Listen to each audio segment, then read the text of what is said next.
Welcome, welcome, welcome to episode 57. So this week we're going to actually continue the episode from last week, which was about which skills actually transfer. This is part two. If you haven't listened to part one yet, it's okay. You can do these out of order. No one will be injured. No glitch will happen in the matrix, everything as well, because we're just talking about a continuation of the skills that actually transfer from teaching to business. Because honestly, so often people say to me, but which skills actually transfer? Because there's so many posts, like for example on LinkedIn, that are like, all your amazing teacher skills transfer into the business world or into other careers, and they're like, yes, but how? So as someone who is a teacher, who has worked in the corporate world, who now runs a couple of my own businesses, who coaches businesses, I see the transfers every single day. This is part and parcel of what I do. It's actually something I see a lot, even with people who don't think of themselves as teachers. Like I have someone in my charting business success group right now who was not at any point or a formal classroom teacher. She didn't get a teaching degree, but what she did for a long time was teach animals. And so she has skills that she learned in teaching, other beings, in working with other humans as she was teaching and training animals, that constantly transfer from her background to her business now, where it's like, well, how do you explain this idea? Well, you break it down into pieces. You learn one task at a time. You don't expect people to have it right away. Like all of these things, it's the patience and the flexibility and the determination. So these are things we talked about last week. And, I'm just going to take a second here. If you haven't thought about joining Charting Business Success yet, you ought to, please. And I know that's like very like out there of me to be like, no, you ought to think about this, but you ought to, because it truly is a monumentally useful program. Like I couldn't be prouder of the changes and the growth that people are having in the group this first round. Halfway through, it's like, holy mackerel, the difference, the amount of progress, the way they're starting to see their businesses and what's possible. And now we're really through the part where everybody's had all their ideas, and now we're starting to filter out and constrain, where it's like, well, do you have to do all of those things, or can you just focus on this one? And working through the process of getting from all the ideas to just what you're going to focus on in 8 weeks is really useful, because now at the start of the year, they already are through that. And they can spend all of 2022 focused. Like that's kind of magical.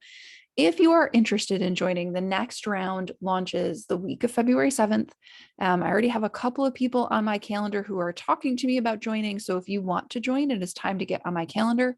It is 16 weeks of 16 weeks of small group coaching, where you get a ton of one-on-one attention, because there's never more than 5 people in there. We really focus on your thing, and everybody learns with and from each other, but everybody gets coached every week. There's none of this, like, it's not your turn stuff, not happening. And you get one one-on-one session with me, 1 hour specifically for you. In the 16 weeks, you get a copy of my book, and it's $1,000. Like it could possibly be the most useful $1,000 you spend all year. And it's 4 payments of $250. And by the end of the program, you'll have made it back. So if you're going to make it back and then some, what's so scary about the investment? Friends, you can do this. It really is life-changing. It really will change your thinking and your business, and it is worth it. So now let's talk about skills. So I have a handful more today. I'm going to let this not slide into 3 episodes, but I really could. So one of the other skills, another skill, or let's start, the first skill I want to talk about today, is that teachers are excellent at assessment. We as teachers have to formatively assess, like on the fly, is that kid getting it? What do I have to do differently? What's the question that I can ask to move them forward? How do I give them the right feedback right here?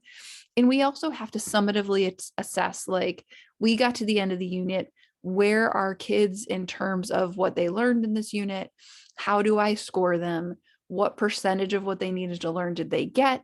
all of that kind of stuff, both for, helping kids learn and for reporting purposes. We're really good at this sort of assessment. This is evaluation in a business. It is a direct correlation. And the more you assess and evaluate in a business, the faster it grows. It's just like if you're constantly evaluating and assessing where your kids are at and what they need next, they learn a lot more. If you're constantly evaluating and assessing where your business is at and what you need to do differently, you grow faster, period. It's like evaluating day to day, like, how did this work? What would I do differently? What was my result? But also the quarterly, the monthly, the yearly evaluations where it's like, all right, what really worked? What was productive? Where did I end up? What are the numbers? This is the same exact process. It's just that like what you do with the data is slightly different. Like it's it. It's just kind of different data because it's business data versus classroom data, but really same kind of stuff. The next thing that we do really well as teachers is we individualize. So as a teacher in a classroom, I taught middle school primarily. I worked with a ton of elementary school classrooms. I teach college kids now. My job is to look at the set of students in front of me. Like I have a new class for college kids starting tomorrow. My job is to look at my group and think like, okay, who needs what? There are going to be kids that are, if take my college class, for example, there are going to be kids, let's say 30%, a third of them are going to be like right on their game, doing the work, working ahead, reading all the things, doing all the homework, doing each problem like with efficacy, asking all the questions, doing that. There's going to be another third that are like doing it, but like at the last minute and on the weekends because they work during the week, because they have kids, because they have jobs, because they have families, because this is what they're sort of fitting it in where it fits the best they can. And then I have a third that are like, yeah, I want to take this class, but yeah, I don't really want to do a lot of the work. And there are a lot of reasons that's happening. My job as the teacher is to individualize my responses to them, to look at students' individual situation and say, okay, in this situation, here's what I need to give you. Here's what I can expect. Here's how I want to shift what we're doing and what I'm explaining to you, because you have these kinds of questions, you have this kind of background, this, you're struggling with that. And meet the learner where they're at. Teachers are exceptional at this whole meeting the learner where they're at. As a business owner, I do this same thing day in and day out because I have potential clients come into my world. I ask them questions. I learn about their businesses. I talk to them about where they're at. And then I have to decide what my response is. In some cases, it's saying, hey, you know what? When you get to this stage, let's talk again because you're not quite ready for what I offer yet. Or it's like, hey, I think you're doing great. If you want help, I'm here. And if you don't, that's cool. Just keep going. Or it's saying, hey, you know what? I feel like you could really benefit from coaching. Are you willing to talk about it? And that's probably a third, a third, a third. I get to individualize both my response to potential clients, but also day to day to my clients. My clients all are different people running different businesses in different ways. There is no box for that. There is me as business owner saying like, okay, you client A, you need to approach work in this way. We talk a lot more about feelings. We talk about mindset. We talk about this. You client B, you're a very practical, progress marked, oriented, numbers kind of person. We're going to talk numbers and progress markers. Each client gets to individualize. That's what I'm good at as a teacher. It's what you're good at as a teacher. That carries with you directly. I use that skill every single day with clients. I use it in my Facebook group when people ask questions. I use it in Messenger when people ask questions. I use it on my Facebook page when people respond to things all day long. Okay. So far we assess, we individualize. The other thing teachers are amazing at is creating and implementing simple systems. What you did as a teacher is you created structures for your students to work in. They knew the process for turning in homework. They knew the process for putting their things away. They knew the process for getting started in class. They knew the process for what happens when you take an assessment. They know these processes. You instill like 2 or 3 step processes so that they can come in and get moving as efficiently as possible. This is the same kind of work you do in your business. You just do it for yourself. It's you look around and you go, okay, where are my processes more complicated than they need to be? Where do I not have a process where every time I go to do something, I feel like I'm reinventing the wheel? I just had a conversation with a client this week where she was like, yes, I want to do this thing, but I don't feel comfortable because I feel like every time I start, I'm starting fresh. And so what we did is we looked at all of the things she has in place now and how she already has a process. She just hadn't recognized it yet. So you as a teacher are really good at building processes. As a business owner, you take those skills and you apply it to how you create content, to how you onboard clients, to how you bill, to how you track money, to how you network, to how you make new connections, to how you manage all the data and input and stuff that comes with running a business. You create systems because you're good at systems. You've had to create them already. You just transfer them to a new place. Another thing that I think, a fourth thing that I find that teachers are really, really good at is engaging all students. So as a teacher, my job was to look at all the people in front of me and help them figure out how to love math. This is not an easy job. In business, this engaging learners piece is selling. It's not convincing. My job as a teacher was never to talk them into loving math. Like, you can't talk people into loving math, but you can show them ways and access to love. You can connect them to ways that they haven't seen yet to love. You can help them understand how it serves them so they can love. I did that in a math classroom. And in my business, my job is to do that to create sales. I help people see the value of coaching. I help people understand how it can help them. I help people engage with the idea that coaching can be a tool that serves them. I help people engage with the idea that another human being involved in their business can help them grow faster. You know, that is selling, but it is the same kind of selling I did with students, with one caveat. In a classroom, at some point, I have to engage everyone. I don't have to convince them to love math, but I do have to get them all on board. In business, I don't need to do that. In business, I only have to engage the people that want to say yes to me. That's a huge difference. It's like only having to teach kids in a classroom who are there because they love it. Like, can you imagine a classroom, a math classroom full of kids that are like, yes, what are we doing today? It's like a whole different feel. Your business is like that. You are get to engage and sell to people that want what you have. That's a magical thing. The other thing that teachers are really good at is getting kids excited about learning. It's a little different than engaging, right? It's like, I have to get you to connect this content. The excited part is like, oh, this is interesting. It's like ooh, we're learning new things. Like, what are we? It's that little hook you used at the start of the lesson to like pique their interest.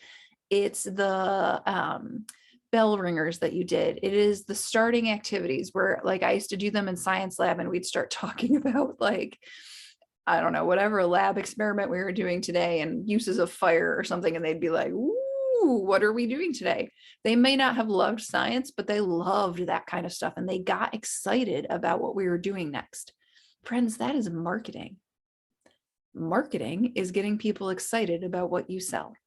That is it.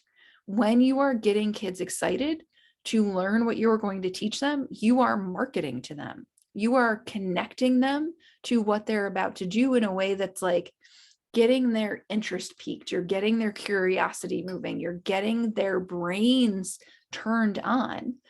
In marketing, when you're talking about your business and you're like piquing someone's interest and you're like, oh, have you ever learned to do this thing? Oh, I can teach you how to do that.